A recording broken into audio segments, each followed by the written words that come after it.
History isn't just dusty dates and lists of kings. It really whispers these incredible tales of ambition, betrayal, and just the sheer danger and allure of power. So today, we're going to journey back through time. We'll meet some, truly extraordinary rulers who shaped empires, often with sheer iron wills. We're going to touch on figures like Caligula, started charming, ended terrifying. Pope John XII, quite the scandal there. Ivan the Terrible, aptly named, and even someone like Elizabeth the Thief, the glorious Bess. We'll dig into some surprising facts and maybe find some lessons. Our mission here really is to pull out the key nuggets, the important bits from these stories, helping you understand what really matters in these accounts of, glory, sometimes ruin, and lessons that feel like they're etched in blood. Yeah, and it's crucial to remember these aren't just isolated stories from old books. They're actually profound reflections on leadership itself, on how one single person, their choices, good or bad, can really fundamentally shift the course of history. Okay, so let's unpack this a bit. We're starting with rulers whose reigns became, cautionary tales, real demonstrations of the destructive power, the potential when power just goes completely unchecked. First up, Gaius's Julius Caesar Germanicus. Everyone knew him as Caligula, Little Boots, born 12 CE, son of a famous general, Germanicus, actually quite loved by the troops, hence the nickname from his little soldier outfit. Seemed like he had a bright future, right? But then tragedy. His father died in 19 CE, poisoned, some whispered, maybe even by Emperor Tiberius, Caligula's own great uncle. Then his mother, his brothers exiled, executed, left young Caligula very isolated. He definitely learned quick how to hide his feeling, charm Tiberius's court. But you have to imagine underneath there was this simmering rage. And what's really striking is the shift when he became emperor in 37 CE. Initially hugely popular, he, freed prisoners, stopped these cruel trials, through massive feasts, games. People genuinely thought, okay, this is it, a new golden age. But then very quickly, it soured. He got hit by this severe illness, or maybe poison again, who knows? And it seemed to transform him. That promising young ruler became this chilling tyrant. Oh, absolutely. And what a tyrant. Declared himself Jupiter, a living god, forced senators to grovel before his statues. He just blew through Rome's treasury on these insane extravagances, completely drained the coffers, ignored public works, made things even more unstable, and the cruelty was legendary. Friends killed on a whim, senators forced to humiliate themselves. Some stories are just bizarre. Planning to make his horus incitatus a consul. And that time he marched the army to the sea, declared war on Neptune, the sea god, and had soldiers collect seashells as war spoils. It really makes you wonder, doesn't it? Was he genuinely clinically mad? Was it the illness? Or was it something else? Like a deliberate, almost twisted strategy to push the boundaries, to see how far he could go, how much Rome would take. His behavior, it created enemies, predictably. So, by 41 CE, the Praetorian Guard, his own elite bodyguards, who, let's be honest, often called the shots in Rome, they ambushed him. Cornered him in a palace corridor.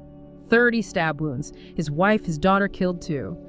Caligula's story, it's just the stark warning, isn't it? How easily hope can just curdle into absolute terror when power isn't watched, isn't checked. Yeah, unchecked state power turning inwards. But what happens when that kind of corruption hits, not just the palace, but the very heart of religious authority, the institution meant to be the moral guide? Which brings us to Rome, 937 CE. And a figure named Octavianus, son of really ruthless noblemen, clearly born for power, not piety. Through pure political muscle, at just 18 years old, Octavianus becomes Pope John XII. And the shock of his rule. It's hard to overstate. The Vatican, the center of Christendom, it apparently became this den of, sin under him. Feasts, gambling, courtesans wandering the halls. The Lateran Palace, the Pope's official residence, essentially described as a brothel in contemporary accounts. It's just such a stark example of how even the most sacred institutions can be corrupted, deeply corrupted, when power lands in the wrong hands without any kind of moral compass or real calling. Right, the corruption was apparently just rampant. Selling church offices, simony they call them, gambling away holy relics and treasures, defiling sacred sites with acts the chronicles called unspeakable. Cardinals were reportedly horrified, bishops fled his court. It was chaos. And yet, despite all this, he was still a player in the big political games of the time. He crowned Otto I as Holy Roman Emperor in 962 CE, but then, almost immediately, betrayed him, started plotting with Otto's enemies. Otto wasn't having it, marched on Rome, deposed John in 963. But John wasn't done. He came back with an army, took horrific revenge, apparently mutilating his enemies. His death in 964 CE, aged just 27, is murky. Divine wrath, some said. Others whispered it was an enraged husband finding him with his wife. Whatever the cause, his reign left this huge stain on the papacy, a reminder that even, the holiest offices aren't immune to corruption. Okay, let's shift focus. Moscow, 1530, the birth of Ivan Vasilyevich. We know him as Ivan the Terrible. His childhood, incredibly tragic. Orphaned at 8, his mother likely poisoned. He then endured this awful boyhood, reportedly starved, humiliated by these scheming nobles, the boyars. You can see how that kind of upbringing would just harden someone, breed deep paranoia. Absolutely. And what's so fascinating, again, is the contrast, the initial promise versus the later darkness. At 16, he takes the title Tsar, basically Caesar, claiming divine authority. And his early reign, actually full of positive reforms, a new army, fairer laws, important conquests like the Khanate of Kazan. But then, 1560, his first wife, Anastasia, whom he adored, dies. He was convinced she was poisoned, and that just seemed to unleash this uncontrollable paranoia that defined the rest of his reign. Yeah, and that paranoia led straight to violence, extreme violence. He created the Oprichnina. These guys were like his personal black-cloaked enforcers, a terrifying secret police force. They purged nobles, terrorized everyone. In 1570, he infamously sacks the city of Novgorod. Accounts talk about rivers literally running red, just horrific brutality. And the ultimate personal tragedy, 1581. In a fit of rage, he struck his own son, his heir, and killed him. Many historians think that act truly broke him, mentally and emotionally. It really forces you to ask, was he just born a monster? Or was he a product of immense cruelty? Shaped and ultimately broken by that cruelty and the absolute power he wielded, he died in 1584, maybe poisoned too, it's often suspected. Left Russia in total chaos. Sure, his empire had grown massively under his rule, but the human cost was just terrible. And that legacy of fear, of autocratic rule, arguably cast a long shadow over Russia for centuries. Okay, so we've seen power corrupt, power destroy. But here's where it gets, really interesting, I think. Some rulers, despite massive personal failings, maybe even eccentricities, they ended up leaving behind these surprising, often quite enduring legacies, sometimes completely by accident. Let's take King John of England, nicknamed Lackland, born 1166, youngest son of Henry II. Got the name because, he wasn't expected to inherit much land, but he was cunning, always operating in the shadow of his brothers like Richard the Lionheart. When Richard died in 1199, John grabbed the throne. But his reign wasn't glory, it was mostly ruin. Yeah, and what's just fascinating here is how his failures, his epic failures, directly paved the way for something monumental. He lost Normandy, a huge blow to the French king, Philip II. He taxed his nobles and the church mercilessly to pay for wars he kept losing. People hated him. Plus, there was the whole mystery around his nephew Arthur, a rival claimant to the throne. Arthur vanished. Most people assume John had him murdered. So by 1215, the barons had just had enough. They rebelled, they cornered him at Runnymede and forced him to sign Magna Carta. Right, Magna Carta. This document basically aimed to put limits on the king, established rights for barons, curbed arbitrary rule, but John being John, he basically renounced it almost immediately, which predictably kicked off a brutal civil war.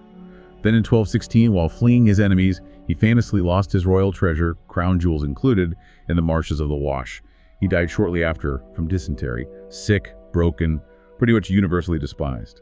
But here's the nugget, right?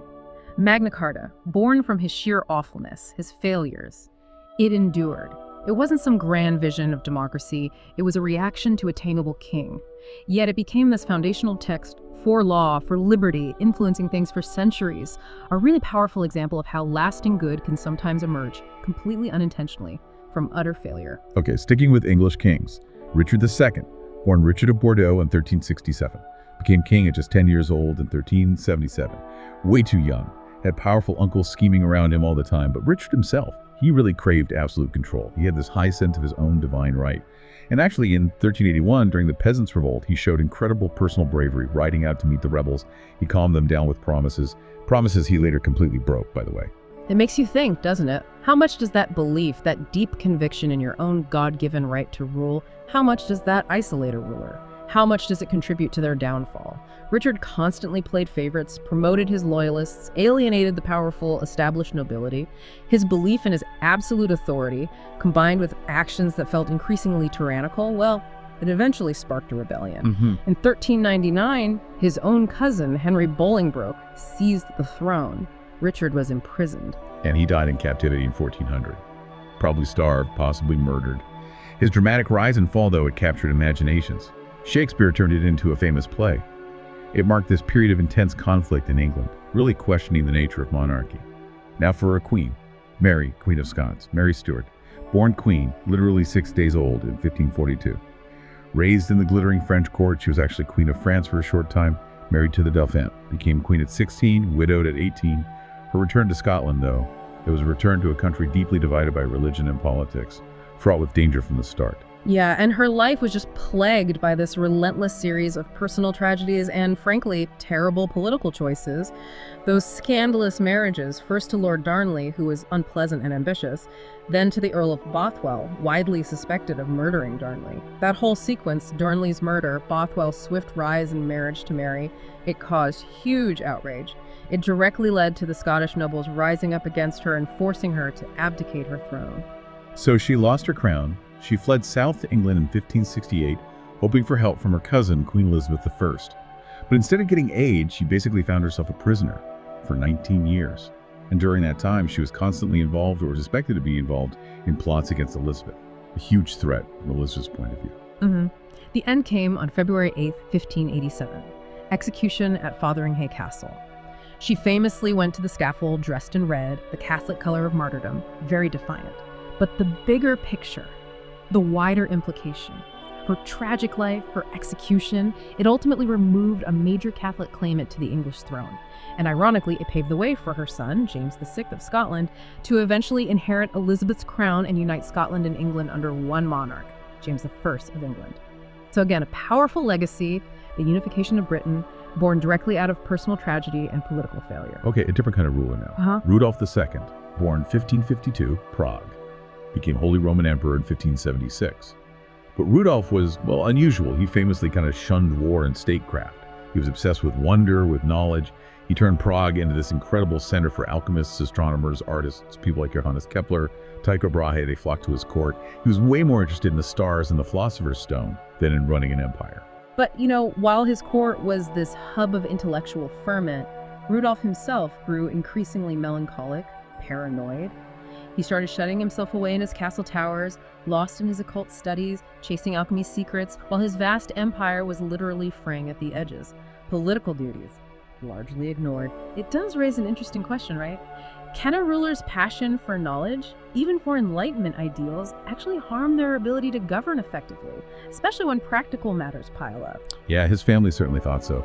His brothers grew increasingly frustrated with his detachment.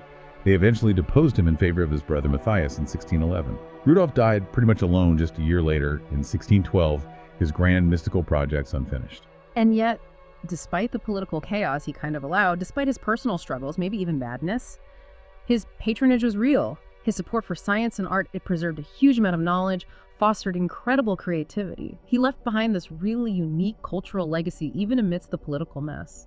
So we've seen power corrupt, fail, sometimes lead to accidental good.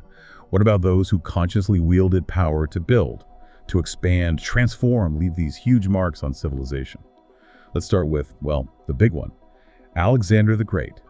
Born in Macedon, 356 BCE, tutored by Aristotle himself, mention that. His mind was just ablaze with ambition, king at 20, immediately crushed rebellions, then set his sights on the biggest empire the world knew, Persia. And what's really compelling about Alexander is that dual legacy, isn't it? Yes, he was an incredible military commander, legendary victories, Granicus, Issus, Gaugamela, leading his armies all the way to India. But he wasn't just a conqueror, he was also this profound cultural force. He actively spread Hellenistic culture, that mix of Greek, Egyptian, Persian ideas across his empire. He founded dozens of cities, Alexandria and Egypt being the most famous, designed as centers of learning and trade, beacons of this new fused culture. But his story ends abruptly. He died young in Babylon, 333 BCE, only 32. Probably a fever, malaria maybe, though poison was inevitably rumored. His death immediately shattered his empire. His generals fought over the pieces. True, the empire itself fractured. But that Hellenistic culture he spread, that endured for centuries. It genuinely united diverse peoples across a vast area, culturally speaking.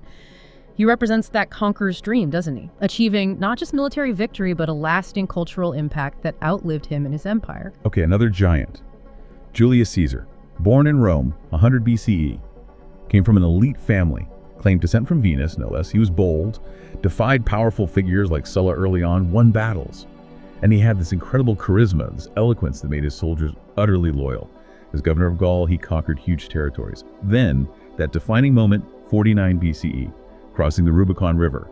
That little river marked the boundary of his province. Crossing it with his army was an act of treason. His famous words, "Alea iacta est," The die is cast. Civil war began. Yeah, Caesar's life is just this perfect storm of ambition, military genius, and political maneuvering reshaping a state.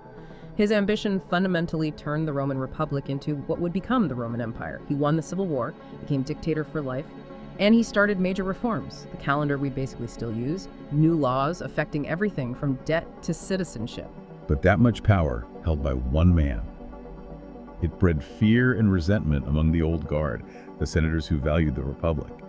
On the Ides of March 15th, 44 BCE, a group of senators, including some he considered friends, assassinated him in the Senate House. Right. 23 stab wounds. The ultimate irony, though, their goal was to save the Republic by killing Caesar, but his assassination actually triggered another round of civil wars that destroyed the Republic for good. It directly led to the rise of his heir, Augustus, and the formal beginning of the Roman Empire. And his name, Caesar, became synonymous with emperor for centuries after. A title, not just a name.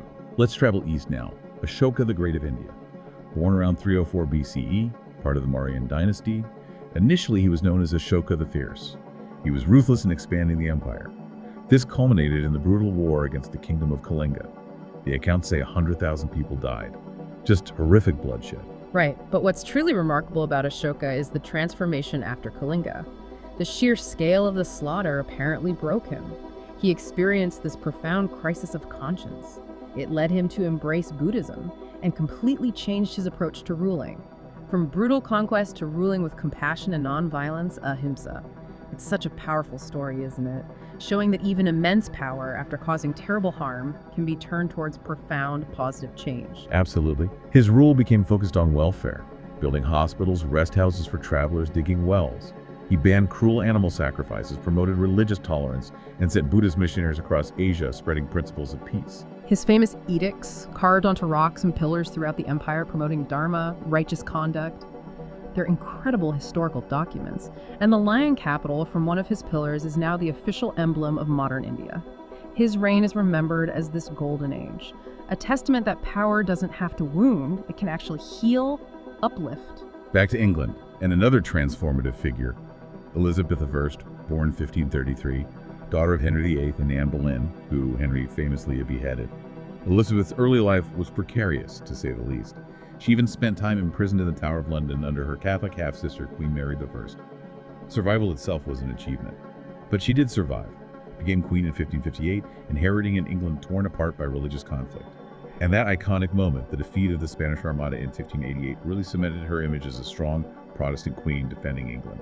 It really makes you wonder, how much did those early years, the danger, the political maneuvering, the need to be constantly watchful, how much did that forge her into the ruler she became? Prepared her for the immense pressure of trying to unify this fractured nation.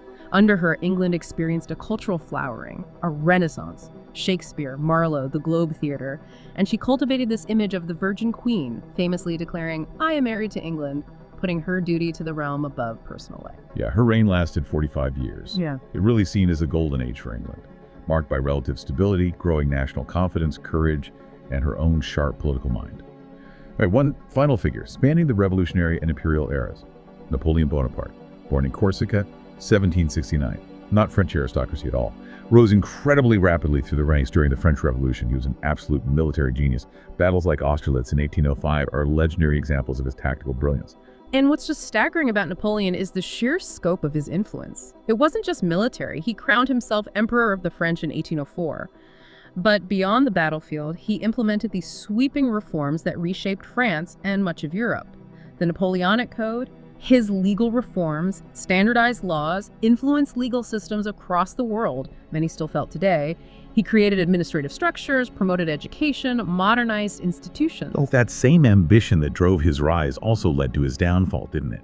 His desire to dominate Europe, installing his relatives on thrones, imposing French systems, eventually overreached, ignited nationalism against him, led to disastrous campaigns, most famously the invasion of Russia in 1812, that terrible winter retreat, then the final defeat at Waterloo in 1815, exile to the remote island of St. Helena, death in 1821. Exactly. His ambition was both his making and his undoing.